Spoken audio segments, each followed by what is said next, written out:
On today's episode of Locked On NHL, Vancouver is going to find a way to mess up this JT Miller, Elias Petterssen situation, aren't they?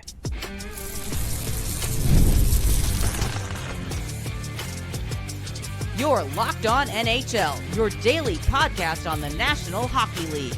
Part of the Locked On Podcast Network, your team every day.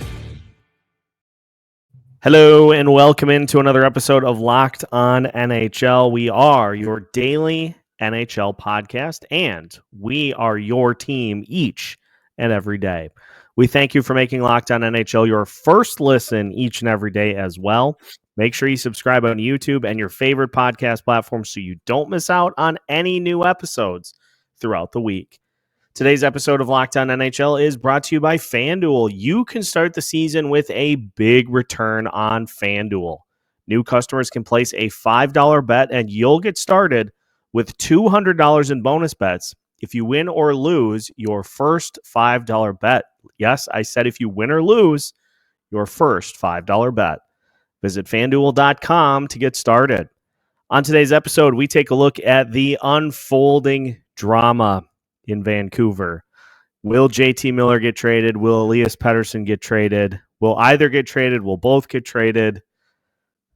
We'll try to make sense of everything, and we'll hear a little bit from Locked On Canucks to try to better diffuse the situation. We'll also talk about the red-hot Detroit Red Wings after a big win against the Winnipeg Jets, and an out-of-the-box deal for Frank Vatrano, signing an extension with Anaheim. That is basically the same thing that the Dodgers did with Shohei Ohtani. We'll tell you why on today's show. My name is Seth Topal, host of Locked On Wild, and joined as always by JD Young of Locked On Sharks.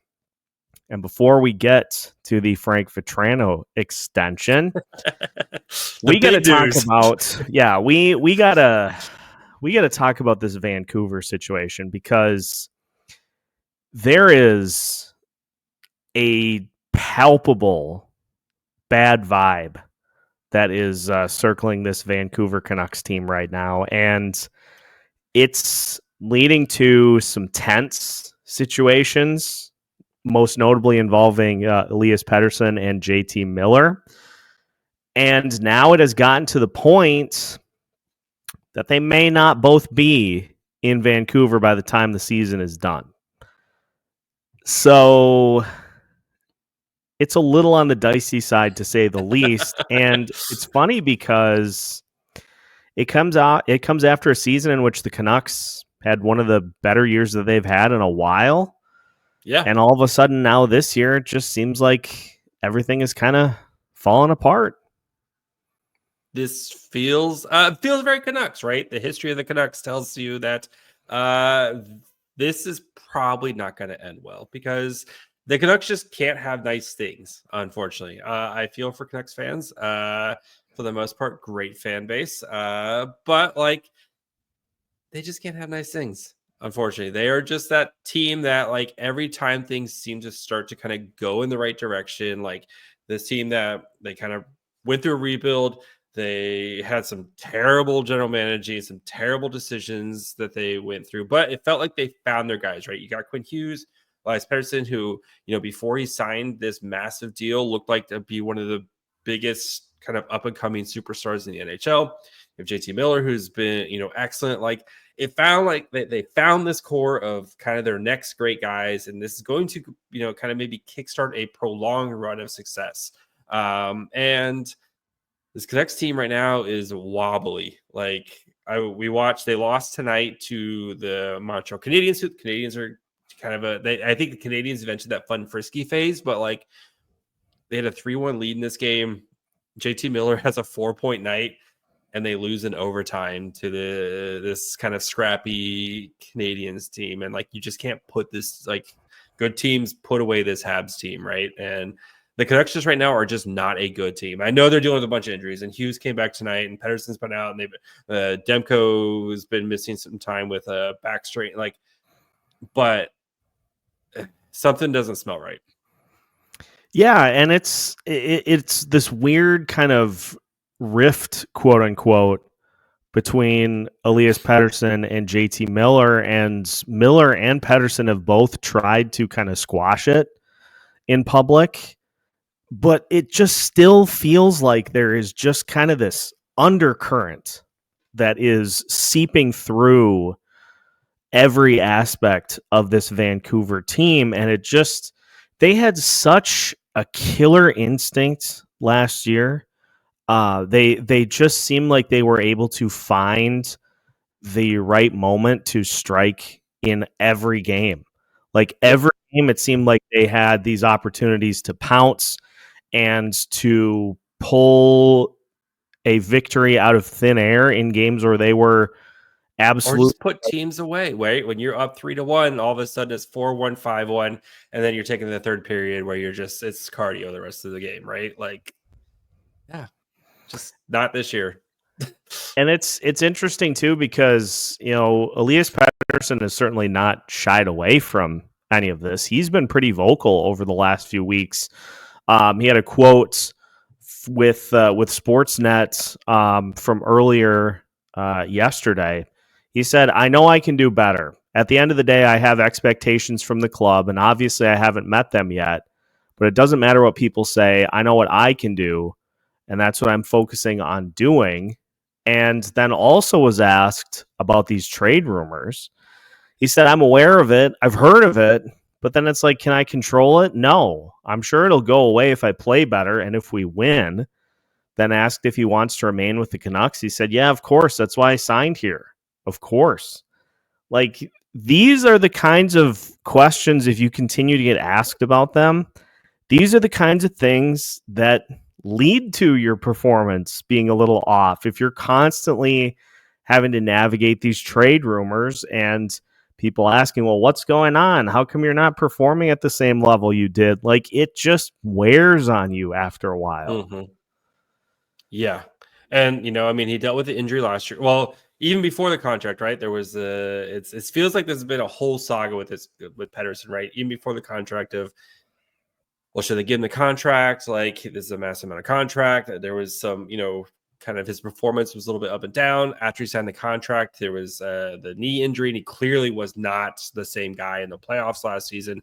Took a lot of blame for the Canucks, not able to kind of finish off the Oilers, even though, again, look at their starting goaltending last year. It was held together by duct tape and glue in the playoffs at some point. But Pettersson definitely needed to play better. Slow start to this season, hasn't been kind of the guy that you're paying all this money to. And, I think for Canucks fans, you're like, well, what's the deal, man? Like, why aren't you performing like the guy that we expect you to perform? And then JT Miller, who's been, having a good season and has been kind of a reliable guy for the Canucks. You wonder if he's like, dude, like, you got to get going here. Like, we need you to go here. And I wonder if that's where the rift's coming from, where Pettersson's like, I'm trying. And if Miller's just like, dude, you got to start doing something. Yeah, that could certainly be a part of it. I just I look at the numbers, and last year Vancouver was at 3.4 goals per game.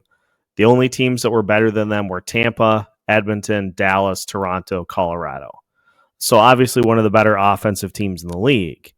Yep. This year, they are very much more towards the middle of the pack at just over 3 goals per game. Now, you may think like a 0.4 goals per game dip is not a ton. It's actually big. If you stretch that out over an 82 game season, that is a lot of goals. It's a lot of goals. So, but now, the big thing is the trade, like this projected trade. Like, it would be dumb, right? Like, you have Elias Petterssen, who, again, has his warts, hasn't kind of, lived up to what you would expect when you sign that massive contract with him. But or Miller, who's, a little bit older, maybe not. He's had an okay season, maybe not the season, especially after coming off a 100-point season last year. He has 25 points in 28 games this year. I'm not sure if that's including tonight's game, but you're still like, you gotta these guys gotta work, because this is your core. This and Hughes, these guys have to work. Like, trading them would be dumb, and would be like the very Canucks thing to do would be for them to trade him, right? Yeah, 100%. And it's exactly the wrong thing to do. These types of players don't come around all that often, and to bail at the first sign of trouble is an extremely short-sighted move that ends up then hurting you in the long run, because you're not going to get a return that is, you're getting like 60 cents on the dollar, 55 cents on the dollar. And maybe if you get a young player, maybe they turn out into something that is serviceable as like an NHL player. But you're not going to get anybody that fills the shoes of whichever one of these two you deal. And if you're a team that is trying to, get yourself in position to make a playoff run, this puts you further behind all the other teams that are pushing in the West. Because guess what? The top 8 in the West is pretty solidified at this point in the season. Yep. You are going to have to try to find a way to climb over one of those teams. And doing this does not put you in a situation to do that. No, it's yeah, and then if you're doing that, you might as well just like tear the thing down, right? Like, yeah, it's because this team is like, I know, and then they're gonna have a Brock Besser like decision they're gonna have to make coming into this offseason, like, because he's a UFA. You have, like, you just signed, Quinn Hughes is going to need a new contract in a couple of years. Like, you just signed JT Miller and Elias Petterssen to long-term deals that go through 2030 and 2032 respectively. Like, and both those guys, like, Petterssen has a like his trade protections don't kick in until next year, but like, Miller's got full no movement clause. Like, they're going to have if they don't want to go somewhere, they're not going to go there. And I think that also might, at least right now, hurt who could be potentially available for them to trade. I think it's a terrible decision. I think you got to like figure out how to make things work, and it might just come down to winning. If the Canucks start winning, I bet this all just goes away.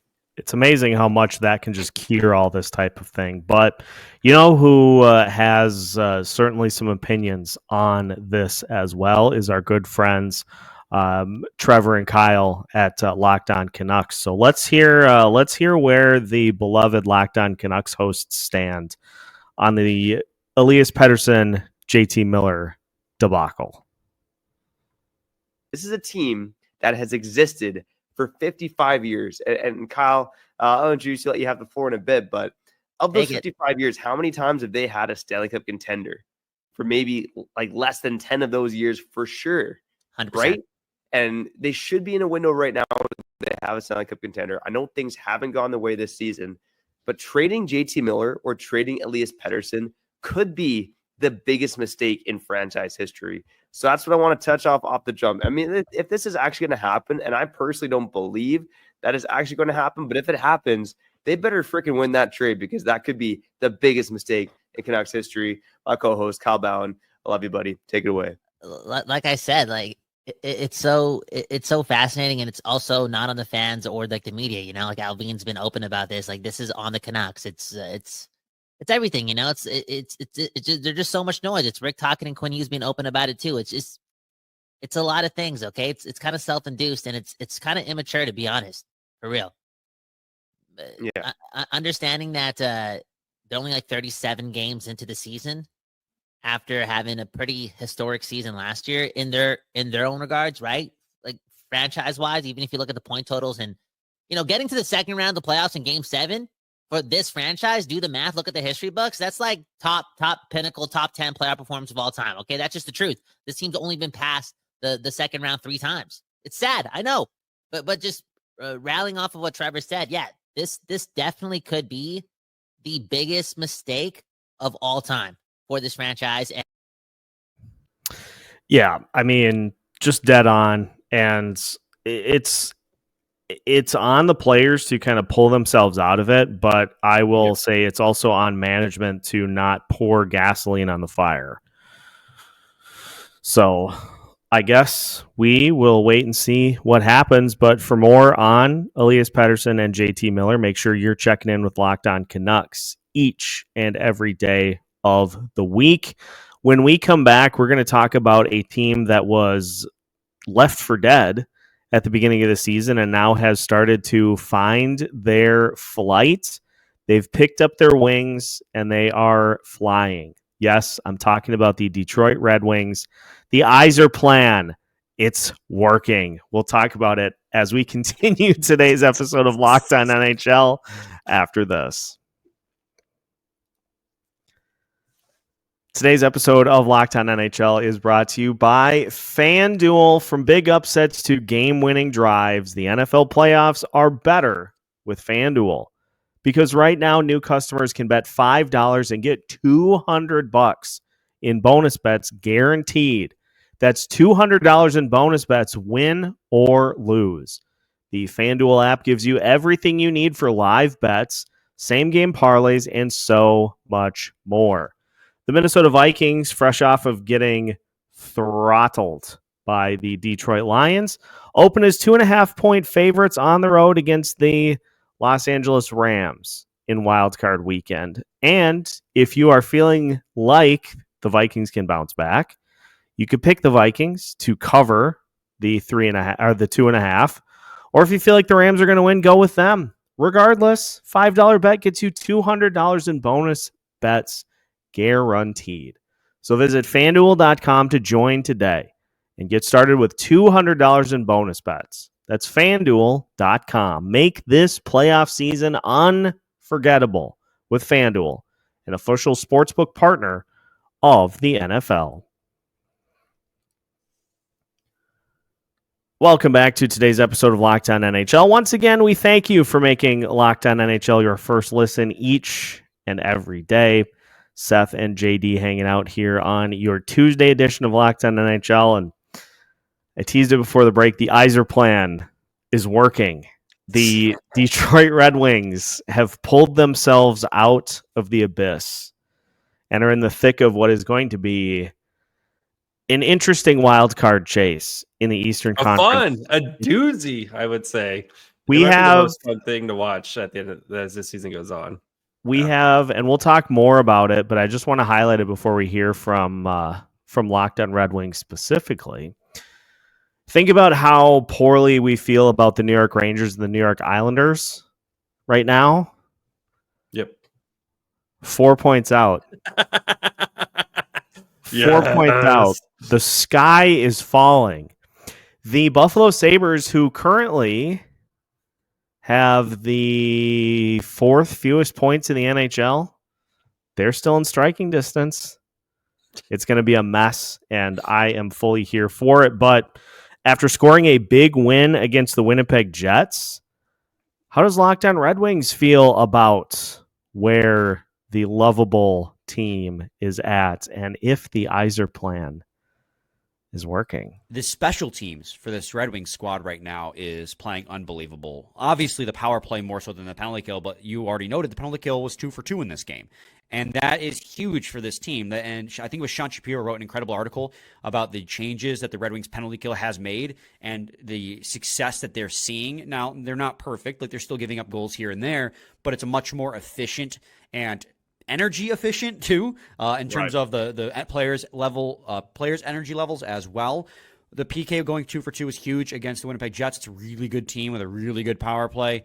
The Red Wings going 2 for 3 on their own power play was huge as well, with their best players just continuing to show up, with Moritz Seider, Simon Edmondson, Patrick Kane, Dylan Larkin, all doing their thing on the power play, and getting a ton of points with one another in this hockey game. The special teams is my difference maker, and that was my first thought, is like, wow, this power play is legit. They're now third best power play in the league.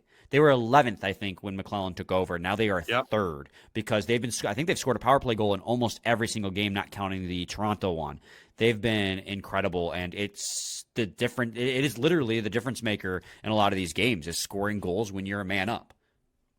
Yeah, man, absolutely. And I mean, again, we talked about it so much on Friday, but from the Jets' perspective, the fact that they have such a prolific power play, and that's where most of their production has come on the year, to be able to keep that at bay really was the difference. I mean, literally, right? They had 2 power play opportunities, and you won by 2 goals, and with one of those being an empty netter. So I think that's a great shout, and I think that the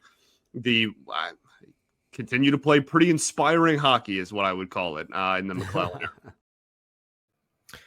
Todd McClellan, who'd have thought that was all Detroit needed to get themselves back on track after being, I mean, let's face it, the Red Wings. They were disappointing to start the season. At the beginning of the year, they were like a deer that gets hit and is just slightly off the side of the road. And you're like, oh, that's unfortunate. But you just keep driving because you're like, well, there's no way that's going to end up being salvageable. And here they are.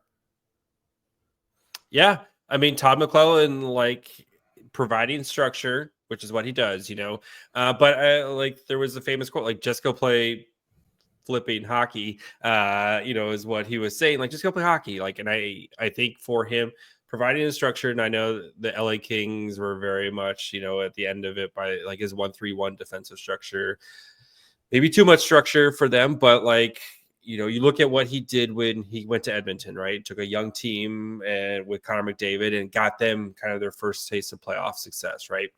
Took over the LA Kings, who were kind of, going through a rebuild, had a lot of young pieces, but still had some of the old guys there from their glory days, and like, turn that team around. And Todd McClellan, for a team like Detroit, who has a lot of young guys who are starting to kind of come into their own. This is a team that has not made the playoffs in forever.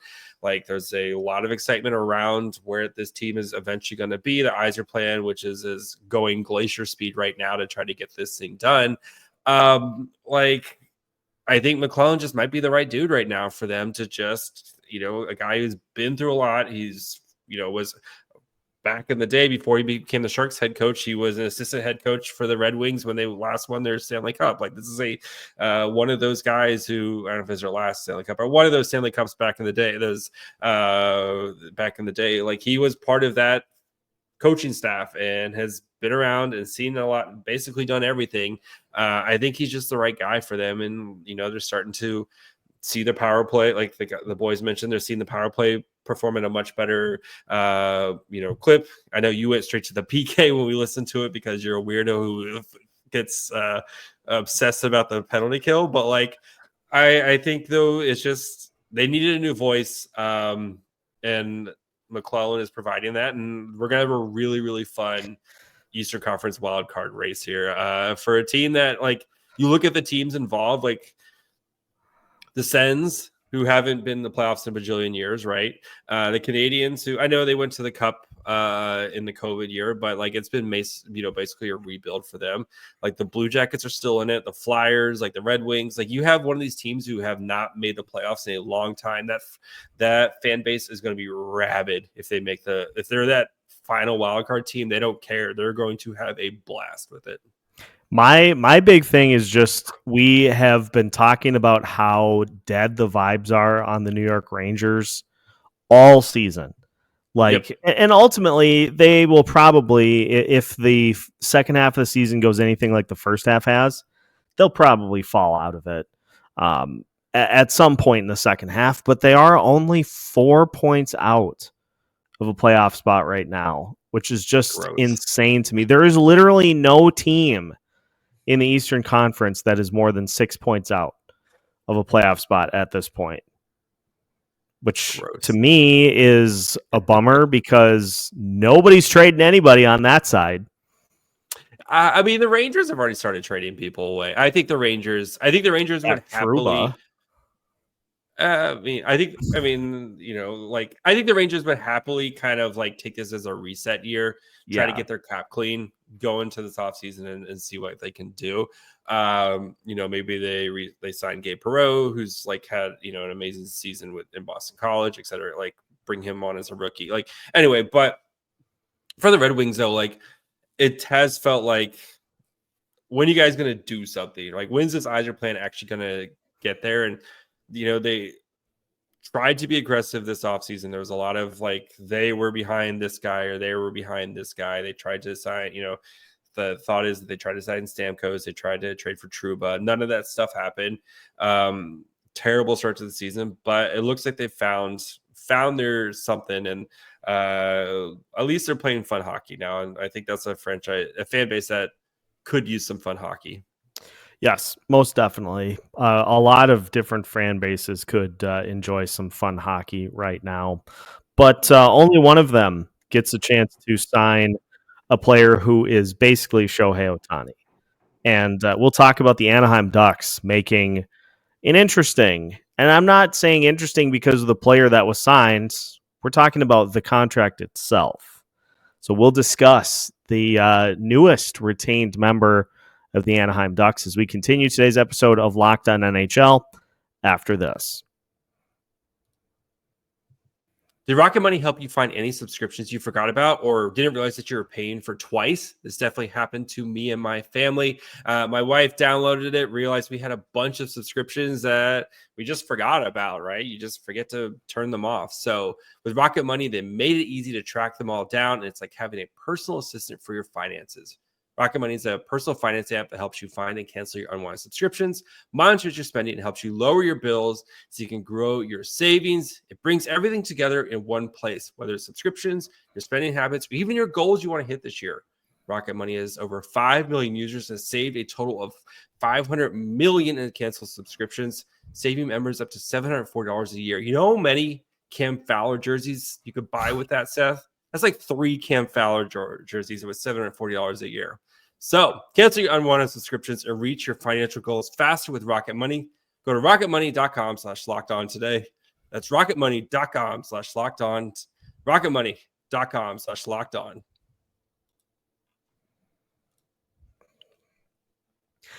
Welcome back to today's episode of Locked On NHL. Once again, we thank you for making Locked On NHL your first listen each and every day. Seth and JD hanging out, and now I have waited too long to make the joke I was going to make, so I don't know if I'm going to be able to get it in. You'll still work it in. Frank Vatrano signs a 3-year extension with the Anaheim Ducks, worth a total of $18 million. Are you with me so far? So 3. What I love about hockey contracts: 3 years, $6 million AAV, right, Seth? No. Enter Elliot Friedman, who writes the following on X. It's $18 million, but it's an AAV of $4.57 million because $9 million of the salary is deferred. In 2025, he will make $900K per year for 10 years. Like Shohei Ohtani, he will live outside of California and be able to pay less tax on the deferred cash.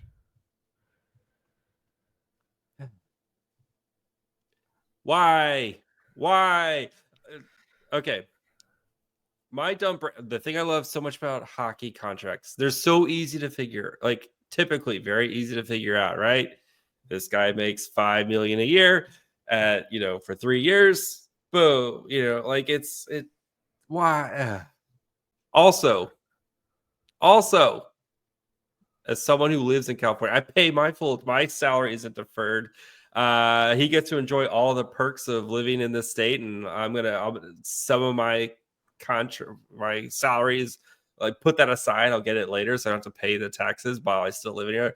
That feels weird to me. I'm sure somebody who's tax guy will be like, well, but like still, it feels weird. Maybe I get it as like especially if you live in a high tax area like California or in Canada, where like I know that is one thing that players have to kind of worry about, especially if you're signing like compared to like Vegas or Florida or Texas or something like that. It's just weird, especially for like a guy like Frank Vatrano. Like, why is it Frank Vatrano? He's no Cam Fowler. He's no Cam Fowler. I mean, Frank this Vatrano is scoring 2 goals in his 1,000K, right? Yeah, exactly. No, this is just a bit of a head scratcher for me, and is leaving a a lot of people to say that they were not aware that salary could be deferred in the NHL, which I was not one of those people that knew that. Me too. I love contracts, and I did not know you could defer NHL yeah, it's weird. It's weird. And I don't like it, Seth.